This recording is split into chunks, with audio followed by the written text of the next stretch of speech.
It's time for doing business in Rwanda. Hello and a very warm welcome. My name is Stephen Muvunyi. Now, investment projects from India to Rwanda increased to over 90 in 2018 from 66 in the previous year. Today, we dig deep into the partnership between the two countries as well as touch on the India-Africa ICT Expo that Rwanda recently hosted.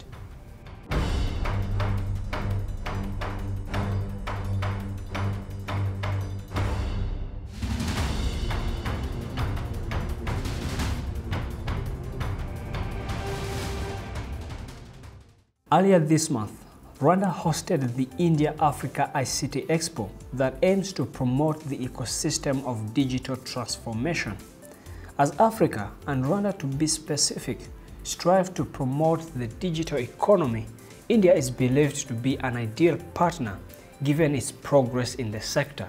This ICT Expo between Africa and India is extremely important, and the reason for that is because on the one hand, Africa is looking at growing its digital transformation, so it's a very big priority for Africa. On the other hand, India has proven itself in that sector because today India's economy is very much more than half, almost 60% services, and IT, software development, BPO plays a very big role in that. And so on the one hand, you have the African continent that is looking at increasing its transformation of digital services, but you have another country that has done that. And so this partnership only makes sense for us to collaborate, work together, learn from India, but also attract Indian expertise to come on the continent. And hopefully we can be able to forge real partnerships together. India has done quite well in terms of developing solutions because they have been doing it for quite some time. They have a very strong software development community. They have pioneered some of the good solutions. So there's quite a lot that we Africans can learn from them.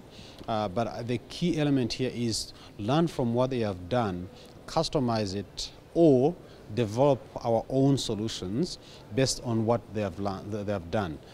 Here the key point is how do we avoid mistakes they made, but how do we capitalize on the good solutions they developed and even make it bigger and better for the African community.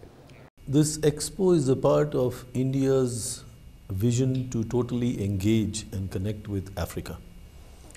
India has seen a growth curve over the last 20-30 years of creating in-house indigenous innovation and technology. 30 years ago, when India wanted cutting-edge technology, no country in the West gave it to India. Where Africa is today, India was maybe 15 years ago. So we feel that in the developing countries, because India is also a developing country still, we still have 300 million poor people. The size of India is huge.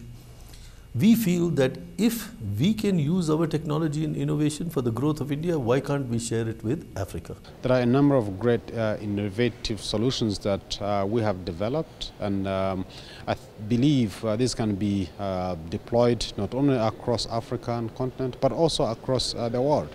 So I think, and that is one issue that we're trying to address, where it's not to say that Africa is on the receiving end. We're trying to establish real partnerships, collaboration, where African businesses can be able to partner with Indian businesses and offer solutions in India, much as they can be able to be offered in Africa.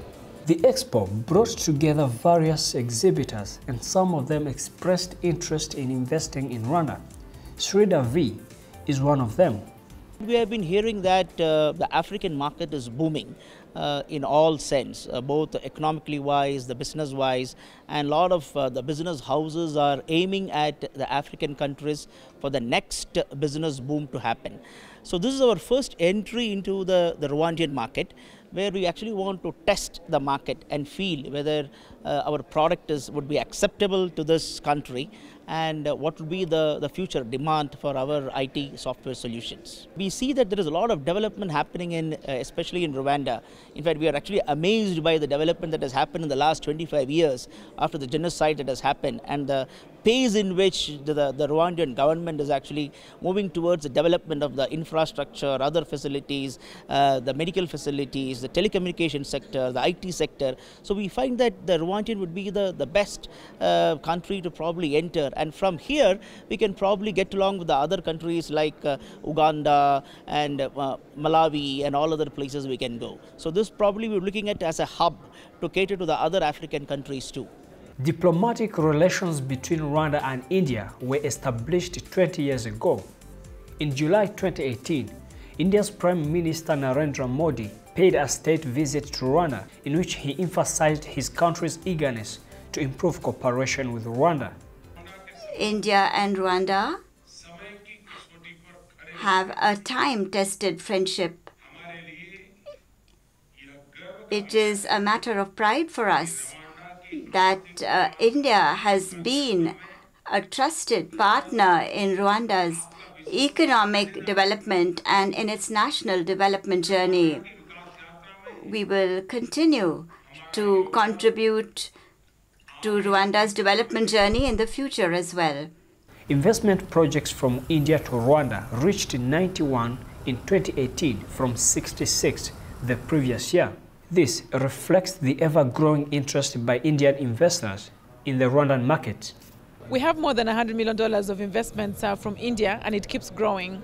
And we see a lot more potential than we get today. India is very strong in agriculture, very strong in light manufacturing, very strong in healthcare, very strong in IT. All these are big priorities for us in Rwanda.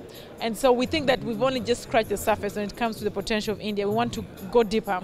And we like partnerships like the ones we've had today because it creates a platform to increase that possible attraction of more from India. And I think the potential is really there. Lines of credit, which has been extended to Rwanda, is at $547 million.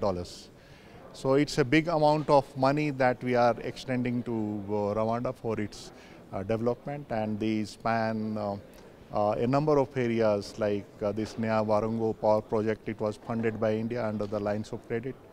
There are 2 irrigation projects coming up in Rwanda worth $100 million each.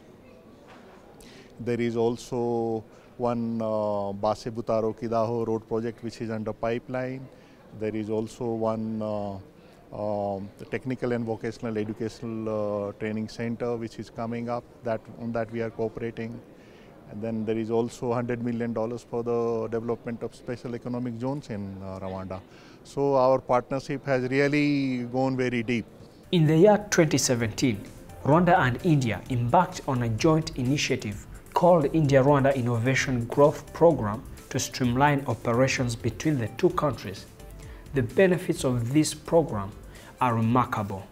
In 1 year, from 2017 to 18, we were able to connect 11 technologies from India with 14 partners in Rwanda in 1 year. That means we had to actually see what is good, what is needed in Rwanda, ask the Indians to apply online with their technologies, make sure they were the right people with the right technology and the right business mindset and the plan, then come to Rwanda and say, this is what we have on offer from India. Who from Rwanda would like to take this? Check those people, bring them together and build their capacity to start joint businesses. So this was a very rigorous 1 year process, but we were very successful. One of the big things that has come out is that an Indian government company is working with NIRDA, you know NIRDA, to establish a leather park from scratch. We are going to not only give the waterless chrome technology for tanning, leather tanning, but India is now helping Rwanda set up the entire value chain for doing the leather business. That means Rwandan leather will now get sold in the world markets to the big brands.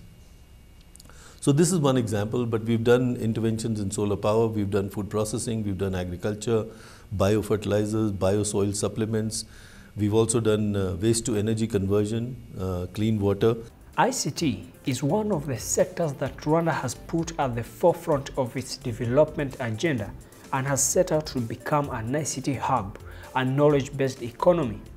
India has expressed its determination to contribute to this ambition. We can take 4G to the last mile, across to the border, the last village, and make it affordable in Rwanda. See, if we don't do that, you don't connect with the person in the last mile, you can't help the economy of a country. When you ask about knowledge economy, you see, Rwanda has a vision for becoming a services hub. Without connectivity today, you cannot achieve that dream. And today, the Rwandan youth are very aspirational. They study hard, they work hard, they want to create a career. If you don't give them this particular tool, today this is an indispensable tool.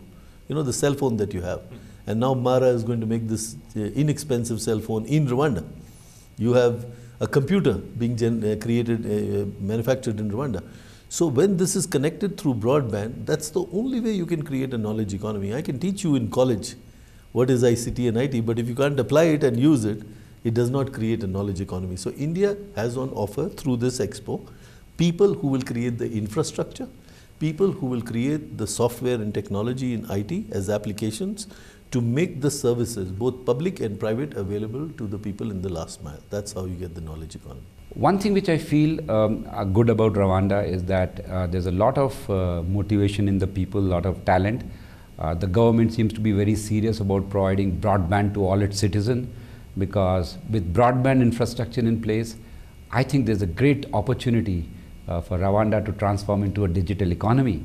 And we've had some nice learning experiences in India, which we'll of course love to share with Rwanda and make our commitment to this nice country. When it comes to investing in Rwanda, minimal corruption and the country's zealous quest for change are some of the things that attract investors. After traveling through Africa in the last 20 years, I realized that Rwanda was just the best place for me to start doing my journey into Africa.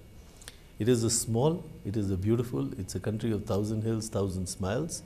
It is a country that has no corruption. It is a country where people are literate. It is a country where the youth want to do something.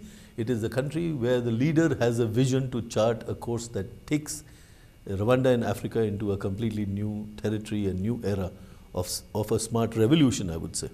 Everything is smart. So I decided to create my base here also because Rwanda is a small country. I wanted to pilot bringing the technology and innovation from India, establish the trade relations between India and Rwanda, increase the trade between India and Rwanda. For example, there's agriculture produce that can go from here to India. You know, there's ICT skill development that we can share from India here. So Rwanda has for us proved to be a very successful pilot. And that brings us to the end of today's episode of Doing Business in Rwanda. Remember, you can interact with us on email at dbirwanda@abn360.com, on Twitter at dbirwanda, or myself at Steven Muvunyi. Thanks for watching.